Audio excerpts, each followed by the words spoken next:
Hey everyone, welcome back. We're diving into some really fascinating American history today. Something you might think you know, but there's way more to this story than you might realize. Definitely. We're talking, of course, about 40 acres and a mule. Yeah. And we've got some really, really incredible source material to help us unpack all of this. For sure. From a Reveal investigative series. Yeah, it goes deep. So the big question here is, was this just a broken promise?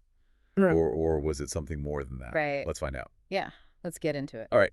So the Reveal series starts with this story of a woman, Patricia Bailey. Okay. She lives on Edisto Island in South Carolina. Her family's owned land there for generations. Oh, okay. Going all the way back to her great-great-grandfather, Jim Hutchinson, Okay.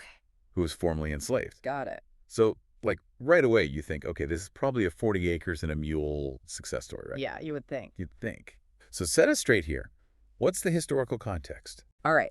So what most people are thinking of when they hear, 40 acres and a mule Right. is General Sherman's Special Field Orders, named 15, Okay. issued during the Civil War. Okay. It was basically a wartime order that set aside land along the coast from Charleston, South Carolina, all the way down to Florida. Wow. For black families specifically. Okay. So that's the connection. Right. But what's the twist here? What did Reveal uncover? So the big thing that Reveal found, right, they worked with the Center for Public Integrity, and they went deep into the National Archives. Yeah. They uncovered something pretty remarkable.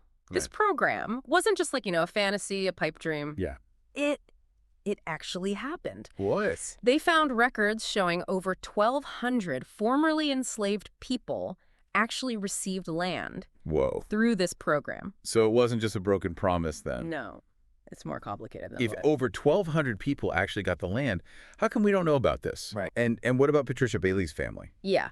So here's where it gets even more heartbreaking. Yeah.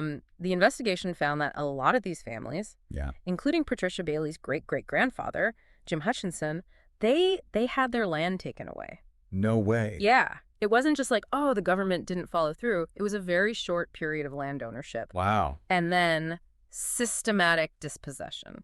That's crazy. You weren't kidding when you said it was more complicated than a broken promise. Yeah. But, I mean, how did that even happen? Like, wasn't it official? Well, yeah, so this was right after the Civil War. Right. And you had President Andrew Johnson in office. Yep. He was, very sympathetic to the former Confederates.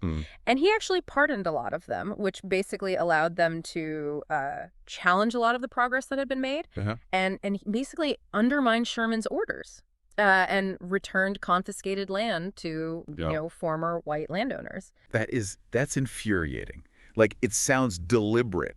A deliberate attempt to erase any gains that had been made. Yeah, I mean, the timing is pretty suspect. Yeah. I mean, how did they actually take the land back? Were there, like, loopholes or something?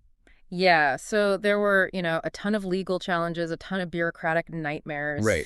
Things that were basically designed to make it impossible for black families to navigate. Of course. And of course, there was, straight up intimidation and violence. Oh, man. Reveal has some really chilling accounts of families being forced off their land. Jeez. By, armed white men. It wasn't just like a legal battle. It was a fight for survival. That's heavy. It makes you wonder how Patricia Bailey's family was able to hang on to any land at all. Right. After all that. Well, you have to remember, the land that Patricia Bailey's family owns today, it isn't the original 40 acres. Oh, okay. It was bought later by her family, which, really just shows you the resilience of black people in the face of all these obstacles. Yeah. They were determined to own land, build a future for themselves, even when it felt like everything was against them. I mean, this story really makes you think about the long-term effects of land theft. Right. Like, we hear so much about the racial wealth gap today. Yeah, it's a huge issue. Is there a connection between what happened then and what we're seeing now? Oh, absolutely. Land is the foundation of wealth. Right. It's an asset that appreciates over time. You can use it to get loans, pass it down to your children. Right. Denying that opportunity to generations of black families, it created a ripple effect, a huge disadvantage that we're still dealing with. Right. It's like that initial injustice, it just created this massive gap that's almost impossible to overcome. Right. Like, think about it. If those 1,200 families have been able to keep their land, imagine the generational wealth they could have built. Yeah. Businesses, education. It could have been a completely different future. I mean, it's just a powerful example of how, just one historical event can have such a huge impact. Yeah. For generations. It makes all this talk about reparations and closing the wealth gap seem so much more urgent. Absolutely. It adds a whole new layer to that conversation. For sure.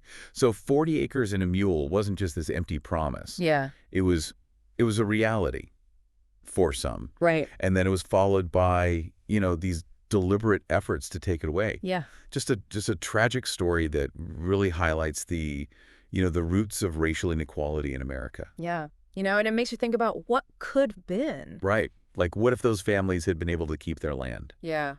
What would be different today? Right. And what does it tell us about, land ownership and wealth and equity? Yeah. It's a conversation we need to keep having, for Got it. sure.